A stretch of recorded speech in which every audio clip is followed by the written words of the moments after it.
Welcome student. Civil second year third semester. Subject construction. Cement concrete फर्श। तो हम flooring की बात कर रहे थे कि किस किस प्रकार की फ्लोरिंग होती है।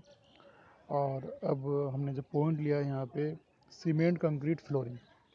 तो सीमेंट कंक्रीट जो फ्लोरिंग है ये सबसे ज़्यादा यूज होता है, क्योंकि ज़्यादातर मोस्टली आप देखते हैं कि सभी के यहाँ पे सीमेंट कंक्रीट का ही फर्श डाला जाता है। यह रेसिडेंशियल, कॉमर्शियल और इंडस्ट्रियल सभी प्रकार की बिल्डिंगों में इस्तेमाल किया जाता है। लागत की दृष्टि से ये सबसे गुणकारी फर्श है, अर्थात इसकी लागत में इससे अच्छा फर्श नहीं बनाया जा सकता। कंस्ट्रक्शन कैसा होता है? कंक्रीट फर्श का निर्माण निम्न चरणों में किया जाता है। नंबर 1, सबसे पहले ईंट के फर्श की तरह ही ईंट की रोड़ी कूटकर और उसके ऊपर चूना कंक्रीट की तरह से बिछाकर सब ग्रेड तैयार कर ली जाती है। अब जिस क्षेत्र पर फर्श डालना है उसको छोटे छोटे वर्गाकार या आयताकार पैनल में बांट लिया जाता है। खंडों में बांटने के लिए चूना कंक्रीट की सतह पर सीमेंट मसाले से कांच और एल्युमिनियम की बारीक पट्टियां लगा दी जाती हैं। पट्टियों की चौड़ाई सीमेंट कंक्रीट फर्श की मोटाई के बराबर रखी जाती है। खंडों की माप यानी कि जो हम उसके अंदर कुछ पार्ट्स बनाते हैं, 2 मीटर गुणा 2 मीटर से अधिक नहीं होनी चाहिए। खुले फर्श, आंगन, चबूतरा आदि के लिए खंडों की माप 1 मीटर गुणा 1 मीटर से अधिक नहीं होनी चाहिए। फर्श क्षेत्र को खंडों में बांटने का उद्देश्य यह है कि ताप परिवर्तन के कारण फर्श में होने वाले फैलाव सिकुड़ाव से फर्श में दरार न पड़े। इस स्थिति में फैलाव और सिकुड़ाव जोड़ में समायोजित हो जाता है। अगर संपूर्ण फर्श को एक खंड में ही डाल दिया जाए तो इससे फर्श में संकुचन दरारें पड़ जाती हैं। अगर आप फर्श को दीवारों में पार्ट्स में नहीं बांटोगे तो क्या होगा कि उससे संभावना रहती है कि वो हमारा फर्श में क्रैक हो सकता है। फर्श क्षेत्र को खंडों में बांटने का उद्देश्य यह है कि ताप परिवर्तन के कारण फर्श में होने वाले फैलाव और सिकुड़ाव में फर्श में दरार न पड़े। इस स्थिति में फैलाव और सिकुड़ाव जोड़ में समायोजित हो जाता है। अगर संपूर्ण फर्श को एक खंड में ही डाल दिया जाए तो इससे फर्श में संकुचन दरारें पड़ जाती हैं। अगर सारे फर्श को आप एक साथ डाल दोगे तो उसका जो फैलाव या सिकुड़ाव होगा तो उससे हमारी क्रैक्स पड़ सकते हैं। इसलिए हम क्या करते हैं, 2 मीटर गुणा 2 मीटर का या 1 मीटर गुणा 1 मीटर का एक स्क्वायर के रूप में खांचे से ले लेते हैं।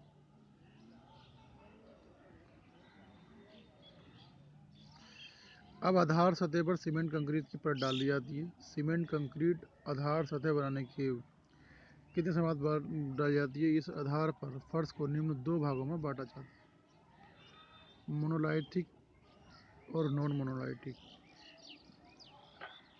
एकाश मोनोलाइथिक और एकाश नॉन मोनोलाइथिक। तो मोनोलाइथिक एकाश में कंक्रीट फर्श में कंक्रीट की परत आधार सतह बनाने के लिए के बाद 4 घंटे के अंदर डाली जाती है। मोनोलाइथिक कंक्रीट फर्श में कंक्रीट की लेयर बेस सतह बनाने के बाद 4 घंटे के अंदर डाली जाती है, जबकि नॉन मोनोलाइथिक फर्श में सीमेंट कंक्रीट कभी भी बाद में डाली जा सकती है। मोनोलाइथिक के दोष: कंक्रीट फर्श के अन्य निर्माण प्रक्रियाओं में क्षतिग्रस्त होने का डर रहता है और मोनोलाइथिक निर्माण में फर्श की ऊपरी परत काफ़ी बाद में डालते हैं, जिससे उसके क्षतिग्रस्त होने की संभावना नहीं रहती है। एकाश फर्श में आधार सतह के बैठाव और सेट पर संकुचन होने के कारण फर्श में केशिकाएं दरारें पड़ जाती हैं और एकास मोनोलाइटिक निर्माण में सीमेंट कंक्रीट डालने से पहले ही आधार सतह स्थिर हो चुकी होती है।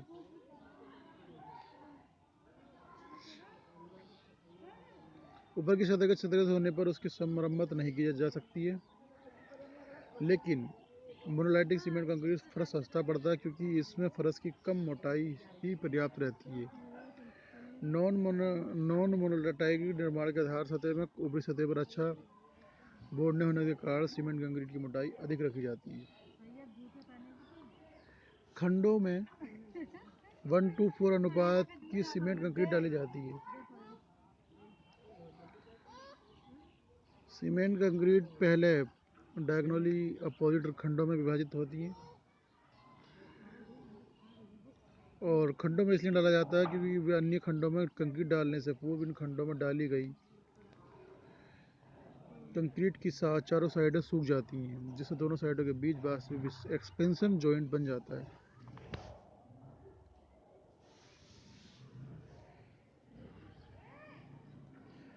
अगर कंक्रीट को सीधे सीधे एक साथ डाल दिया जाता है तो खंडों की साइडों में कंक्रीट एक दूसरे से मोनोलाइटिक हो जाती है, जिससे जॉइंट ड्रेनेज का उद्देश्य समाप्त हो जाता है।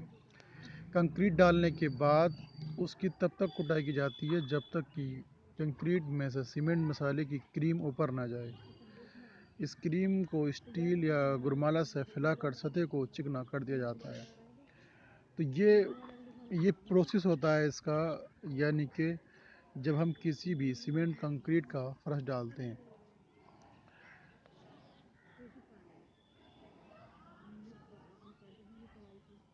सीमेंट कंक्रीट भर जाती है और अवशेष खंडों में सीमेंट कंक्रीट भर जाती है। कंक्रीट से 72 घंटे बाद डालनी चाहिए। इतने समय से कंक्रीट सेट होकर स्टेबल हो चुकी होती है।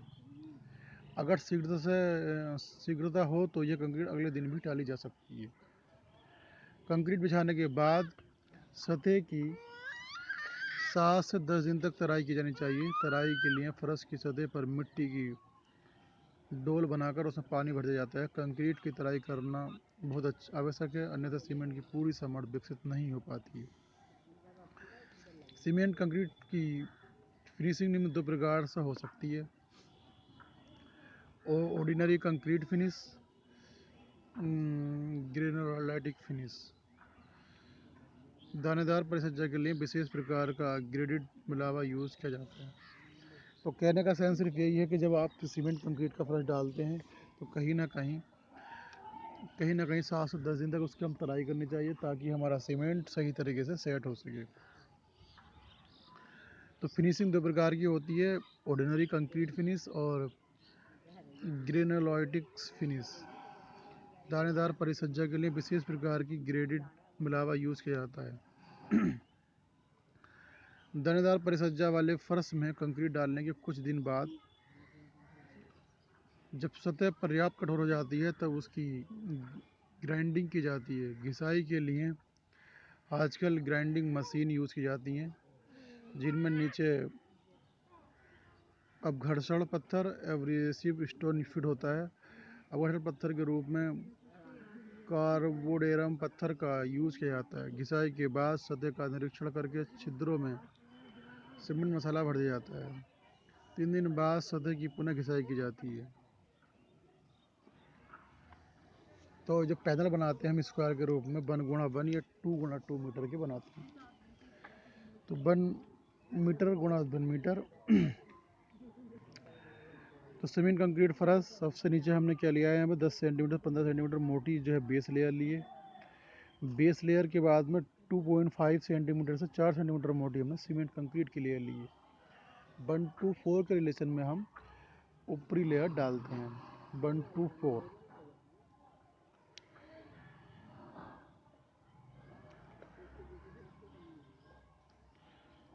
तो 1:4 के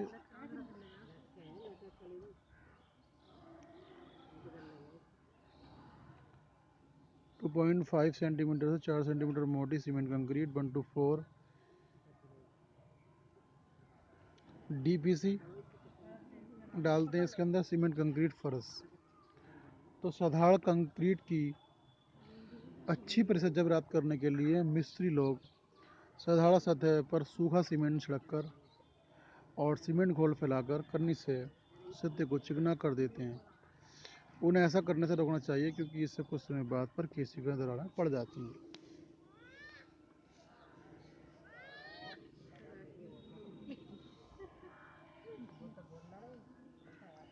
सीमेंट कंक्रीट फर्श की अच्छाइयाँ, मेरिट्स। सीमेंट कंक्रीट की अच्छाइयाँ, मेरिट्स। यह फर्श बहुत कठोर, मजबूत और टिकाऊ होता है और यह फर्श चिकना होता है जिससे इसको आसानी से सुविधापूर्वक साफ किया जा सकता है। यह फर्श धूल रोधी होता है, इस फर्श पर धूल नहीं जमती है और यह फर्श वाटर प्रूफ भी होता है और सीलन नहीं आती है। फर्श की सजावट अच्छी होती है और इसकी निर्माण लागत बहुत अधिक नहीं होती है और उच्च कोटि के फर्शों के लिए के लगभग सभी गुण विद्यमान होते हैं। सामान्यतः इनके मेंटेनेंस की कोई आवश्यकता नहीं होती है। तो ये कुछ अच्छाइयाँ हैं सीमेंट कंक्रीट के फर्श की।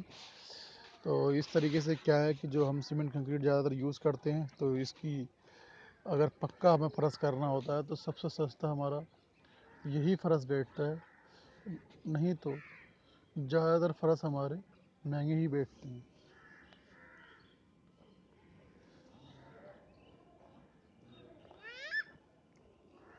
सीमेंट कंक्रीट फर्श लगभग सभी प्रकार की आवश्यकताओं को पूरी करते हैं। आजकल सबसे प्रचलित हैं। कमियाँ क्या हैं? अगर फर्श के निर्माण में कोई कमी रह जाती है तो इसके बाद में ठीक करना संभव नहीं होता है, क्योंकि सीमेंट कंक्रीट में कोई भी हम मेंटेनेंस करते हैं तो वो दिखाई देने लगता है। अगर फर्श किसी कार टूट जाता है तो इसकी संतोषजनक मरम्मत नहीं हो पाती है। टेराजो फर्श, टेराजो फ्लोरिंग यानी कि टेराजो फ्लोरिंग बहुत ज़्यादा प्रचलित है। तो टेराजो फ्लोरिंग में क्या है, ये बहुत ही सुंदर और आकर्षक फर्श है। आजकल इस फर्श का प्रचलन तेजी से बढ़ रहा है। यह फर्श आवासीय भवनों, कार्यालय और अस्पतालों के लिए बहुत उपयुक्त है। इस फर्श का मार्बल फर्श भी कहते हैं। टेराजो वह कंक्रीट है जिसमें रंगदार सीमेंट में मिलावे के रूप में संगमरमर पत्थर की चिपिंग मिली होती है और रंगदार सीमेंट वाइट सीमेंट से उपयुक्त रंग वर्णक मिलाकर तैयार की जाती है। कंस्ट्रक्शन क्या है? सबसे पहले अन्य फर्शों की भांति इसे भी ईंट के रोड़ों और चूनों कंक्रीट की परत डाली जाती है और इस सतह पर 2.5 सेंटीमीटर मोटी 1:4 अनुपात की सीमेंट कंक्रीट या 1:3 अनुपात सीमेंट मसाले की परत डाली जाती है। ये सतह टेराजो फर्श के लिए सब ग्रेड का कार्य करती है और इस सतह को रफ ही छोड़ देते हैं। तैयार सतह पर कांच या एल्युमिनियम की पट्टियां लगाकर सीमेंट कंक्रीट फर्श की भांति ही फर्श क्षेत्र को खंडों में बांटा जाता है। जब कंक्रीट और मसाले की सतह काफ़ी कठोर हो जाती है तो इसके ऊपर टेराजो मिक्सचर की 25 mm से 38 mm मोटी सतह बिछा दी जाती है। टेराजो मिक्सचर में एक भाग सफ़ेद या रंगीन सीमेंट, 2 से 3 भाग संगमरमर की छीलन होती है। टेराजो मिक्सचर वाली सतह को समतल करके उसके ऊपर लंबाई और चौड़ाई में हल्का रोलर घुमाया जाता है और उपयुक्त सतह पर लगभग 80% पानी में संगमरमर की छीलन दिखाई देनी चाहिए। रोलिंग के समय अगर आवश्यकता हो तो संगमरमर की अतिरिक्त छीलन डाली जा सकती है।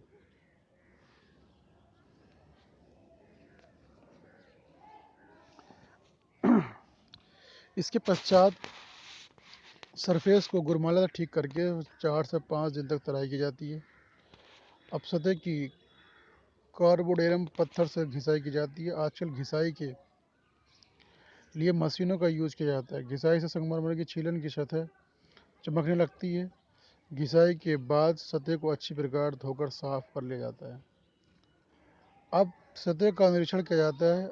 अगर फर्श में कहीं कुछ छेद रह गए हैं या कोई स्थान थोड़ा दबा हुआ रह गया है तो ऐसे स्थानों पर फिर टेराजो मिक्सचर भरा जाता है। मिक्सचर भराई के बाद सरफेस को पुनः 4 से 5 दिन तक तराई की जाती है।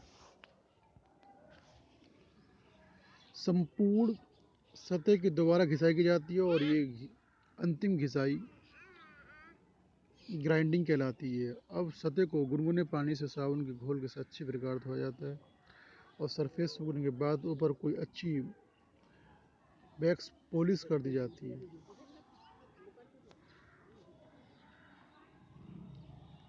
टेराजो फर्श की अच्छाइयाँ और बुराइयाँ।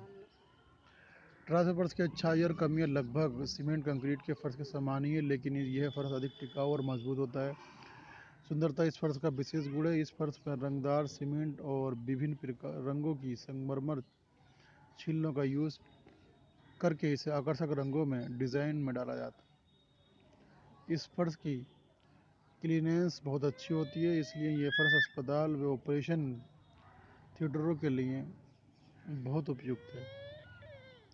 लेकिन इस फर्श की लागत अधिक आती है और इसके निर्माण में अधिक कुशल कारीगरों की आवश्यकता होती है। तो जो टेरेजो फर्श है वो इस तरीके का है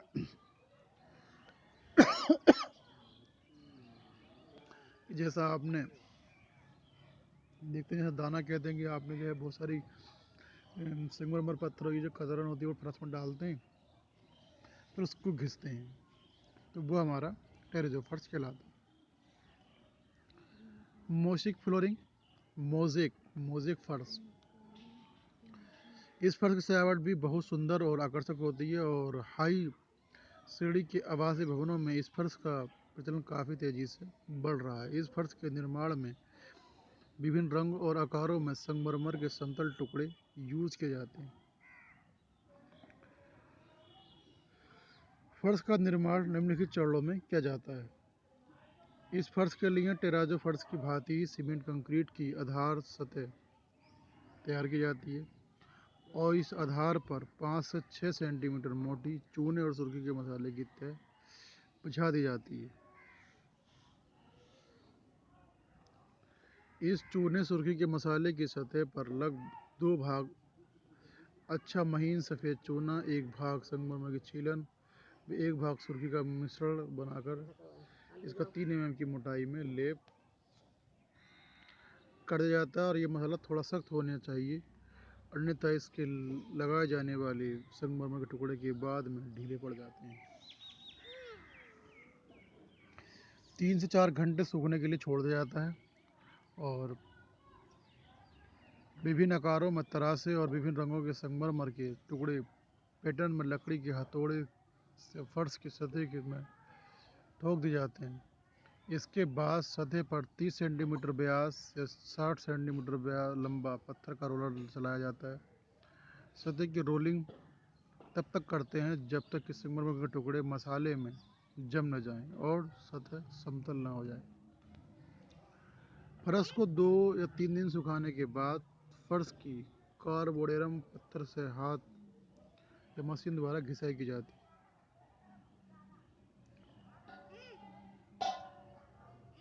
घिसाई के बाद फर्श को साबुन के गुनगुने पानी से धोकर पॉलिश कर दी जाती है।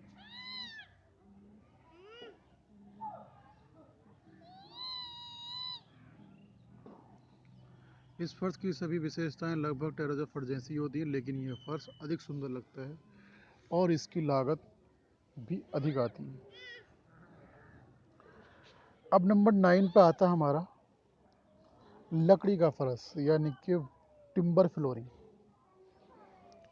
पहाड़ी क्षेत्रों में जहां मौसम काफ़ी ठंडा होता है और डांसिंग हॉल, सभी कॉन्फ्रेंस हॉल आदि में इन फर्शों का यूज़ किया जाता है। अन्य बिल्डिंगों में लकड़ी के फर्श का उपयोग बहुत कम होता है। लकड़ी के फर्शों में सीलन और दीमक को रोकना बहुत ही महत्वपूर्ण है। फर्श में सीलन आ जाने पर फर्श की लकड़ी का अपक्षय हो जाता है, इसलिए इन फर्शों में सीलन को कंट्रोल करने पर विशेष ध्यान दिया जाता है। फर्श की ऊपरी सतह में यूज किए गए लकड़ी के अवयवों के आधार पर ये फर्श निम्न प्रकार के होते हैं: स्ट्रिप फ्लोरिंग यानी कि पट्टीदार फर्श। फर्श की ऊपरी सतह पर छोटी छोटी पतली पट्टियों की बनी होती हैं और इन पट्टियों की जीवी झिरी जॉइंट द्वारा जोड़ा जाता है। तख्तेदार फर्श प्लैंकेट फ्लोरिंग, इसमें फर्श चौड़े और लंबे तख्तों पर परस्पर जीभी व झिरी जोड़ द्वारा जोड़कर बनाया जाता है। वुडन ब्लॉक फ्लोरिंग, इसके लिए लकड़ी के छोटे छोटे आयताकार और वर्गाकार ब्लॉक बनाए जाते हैं जिनको सब तरफ से जीवी झिरी जोड़ द्वारा जोड़ा जाता है। ये फर्श काफ़ी मजबूत और टिकाऊ होते हैं।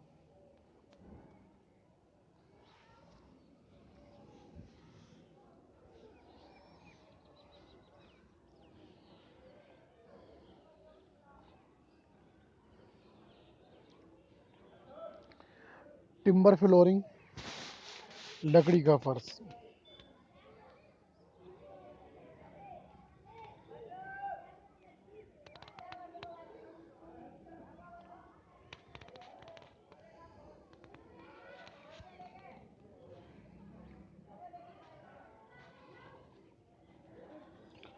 तो टिम्बर फ्लोरिंग इस तरीके की है, हमने देखो इस तरीके से यहाँ पर स्लीपर दीवार या उगती हवा के लिए स्थान और फर्श के तख्ते, लकड़ी की कड़ी, वुडन फर्श के तख्ते और लोहे की जाली हमने यहाँ दी। हवा के लिए स्थान, तो नीचे हवा के लिए हमें स्थान देना होता है इसमें।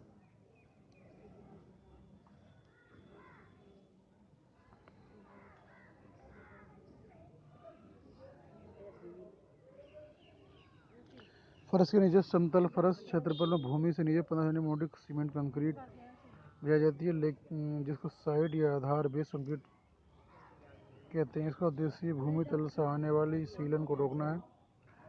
कंक्रीट की इस सतह पर थोड़ी थोड़ी दूर पर कम ऊंचाई की दीवारें बनाई जाती हैं जिन्हें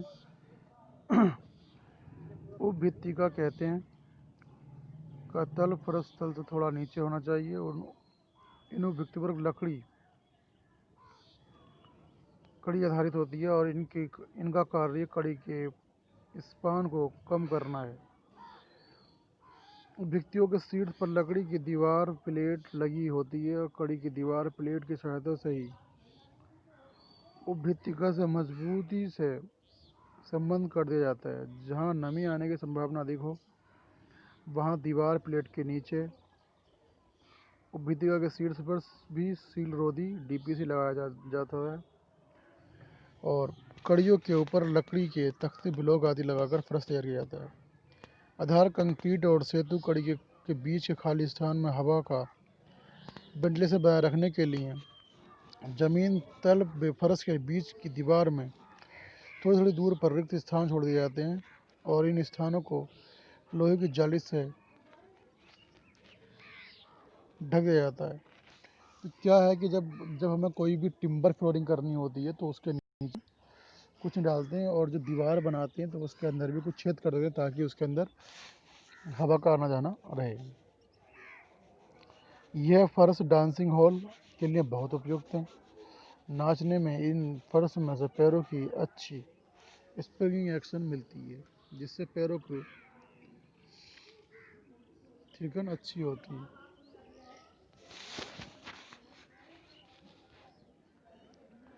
पैरों की अच्छी उछाल मिलने के कारण इन्हें बैडमिंटन कोर्ट के लिए भी यूज़ किया जाता है।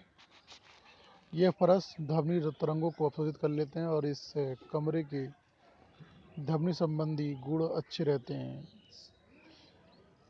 कि गृह थिएटर आदि में अच्छे ध्वनि संबंधी गुण आवश्यक हैं। ये फर्श गर्मियों में अपेक्षा ठंडे और सर्दियों में गर्म रहते हैं।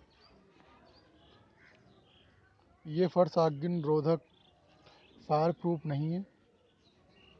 ये फर्श नमी और जलरोधक भी नहीं है और इन फर्शों की आयु कम होती है और ये कम टिकाऊ है। अगर ये फर्श में उपयुक्त लकड़ी संशोधित या परिरक्षित नहीं है तो फर्श का अपक्षय बहुत ही शीघ्र हो जाता है। इन फर्शों का मेंटेनेंस कॉस्ट अधिक आती है। इन फर्शों पर कोई कवरिंग नहीं है तो फर्श बहुत जल्दी गंदा हो जाता है। फर्श की निर्माण लागत काफ़ी अधिक होती है और इस फर्श पर चलने में आवाज़ होती है। तो जो लकड़ी का फर्श है वो कई लिहाज से बेहतर है और नहीं तो कहीं ना कहीं बहुत ज़्यादा कॉस्टली है।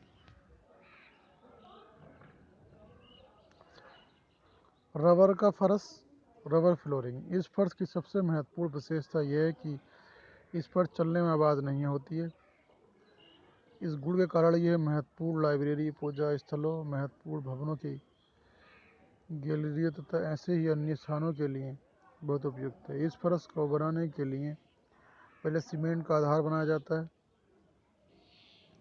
जो रबर के फर्श के लिए आधार बेस प्रदान करता है। सीमेंट कंक्रीट फर्श पर रबर की पूर्व निर्मित टाइलें किसी अच्छे सिरे से चिपका दी जाती हैं। रबर की टाइलें शुद्ध रबर, सूत के रेशों, कार्क, एस्बेस्टस में कोई रंग मिलाकर तैयार की जाती है।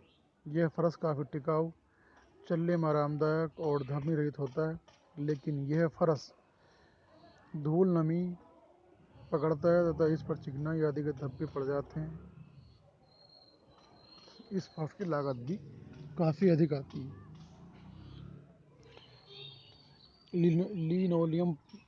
लिनोलियम फर्श। इस फर्श के निर्माण में भी रबर की तरह ही सीमेंट कंक्रीट का आधार बेस प्रदान किया जाता है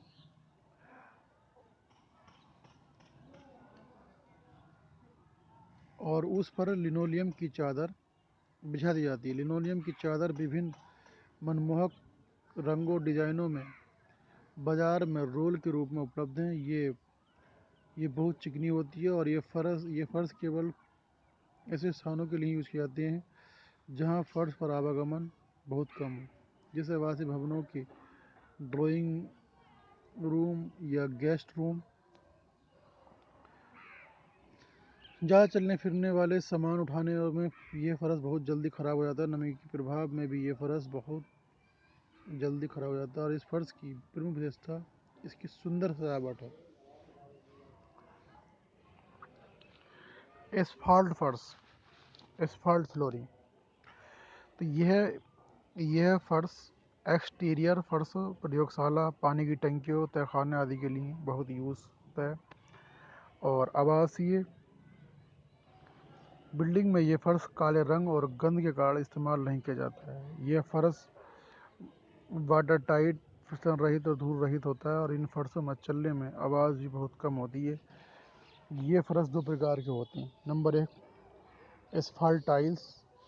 ये टाइल्स एस्फाल्ट में एस्बेस्टस और एक निष्क्रिय पदार्थ मिलाकर कंप्रेस करके बनाई जाती है। इन्हें सामान्यतः 20 सेंटीमीटर से 45 सेंटीमीटर की वर्गाकार मापों में 3 mm से 6 mm की मोटाई में बनाया जाता है। इनको पूर्व निर्मित कंक्रीट अथवा कास्ट फर्श में किसी उपयुक्त एडहेसिव से चिपका दिया जाता है। एस्फाल्ट मास्टिक्स। एस्फाल्ट मास्टिक्स प्राकृतिक अथवा कृत्रिम एस्फाल्ट और महीन रेत का मिक्सचर है। इसके निर्माण मिक्सचर को चादर के रूप में बिछा दिया जाता है और मिक्सचर को सांचे में दबाकर ढालकर ब्लॉक बना दिए जाते हैं जिनको फर्श की आधार सतह पर चिपका दिया जाता है। एस्फाल्ट फर्श व्यावसायिक भवनों, बिल्डिंगों और लोडिंग प्लेटफॉर्म आदि में यूज किए जाते हैं। Cork flooring. रबड़ फर्श की तरह इस फर्श का भी मुख्य विशेषता यह है कि इस पर चलने की आवाज़ नहीं होती है। इसकी जो कॉर्क फ्लोरिंग है, यह फर्श महत्वपूर्ण लाइब्रेरी या थिएटर, गिरजाघर आदि के लिए यूज़ किया जाता है। इस फर्श के लिए कॉर्क की बनी टाइल्स चादर यूज़ की जाती है जिनको फर्श आधार पर किसी उपयुक्त असंजन पदार्थ से चिपका दिया जाता है। कार का आवरण कंक्रीट अथवा लकड़ी के आधार फर्श पर चढ़ाया जाता है। कार्क टाइलें कार्क छीलनों को सांचों में दाबित करके पकाकर तैयार की जाती हैं। कार्क की टाइलें विभिन्न रंगों, डिज़ाइनों और मापों में मिलती हैं जिनको लकड़ी या कंक्रीट के आधार पर चिपका दिया जाता है। इस फर्श की आयु कम होती है और मेंटेनेंस कॉस्ट अधिक होती है। इस फर्श का यूज़ बहुत सीमित है। एसिड प्रूफ फ्लोरिंग, अम्ल सह फर्श। मास्टिक एस्फाल्ट अम्ल सह होता है। जब मास्टिक एस्फाल्ट में मोटी बालू और पत्थर का चूरा मिलाकर मिक्सचर को उच्च दाब और ताप पर ढालकर 4 सेंटीमीटर मोटे मास्टिक एस्फाल्ट के ब्लॉक बनाए जाते हैं और ये ब्लॉक अम्ल सह होते हैं। फर्श बनाने के लिए इन ब्लॉकों को सीमेंट कंक्रीट की आधार सतह पर एक दूसरे के सटाते हुए रखा जाता है और ऊपर से एस्फाल्ट गर्म करके ढाला जाता है।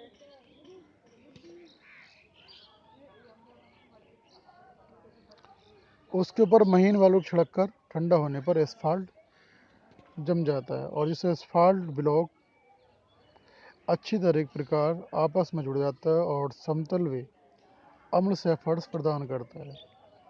यह फर्श रासायनिक प्रयोगशालाओं और ऐसे कारखानों जिनमें एसिड का यूज होता है, रंग और बैटरी आदि के लिए बहुत ज़्यादा उपयुक्त है। तो ये कुछ फ्लोरिंग फर्श थे हमारे कि किस फर्श के यूज़ से हमें क्या क्या उसकी विशेषताएं थी, क्या उसकी प्रॉपर्टीज़ थी, क्या उसके दोस्त और क्या उसकी लागत थी, सबके बारे में हमने बताया। तो एसिड प्रूफ फर्श ज़्यादातर हम लाइब्रेरी में यूज़ करते हैं, जो केमिकल्स प्रयोगशाला होती है वहाँ यूज़ करते हैं। कोक फर्श हम कहाँ करते हैं, एस्फाल्ट फर्श, जितने भी फर्श हैं, लिनोलियम फर्श ज़्यादातर हम एक लेयर बिछा देते हैं फर्श पे, तो ये काफ़ी खूबसूरत और अच्छा देखने में लगता है, बट इसकी जो है लाइफ बहुत कम होती है। तो इस तरीके से ये बहुत सारे फ़र्श थे जिनके बारे में हमने आपको बताया। तो आप सब फ़र्श के बारे में समझ लें और सही तरीके से अपनी नोटबुक में लिख कर आने वाले एग्ज़ाम में कोई भी फ्लोरिंग के बारे में अगर आपसे कोई क्वेश्चन आता है तो आप उसको सही तरीके से टेक्निकल भाषा में जवाब दे सकते। तो इस लेक्चर में इतना ही। Thank you class.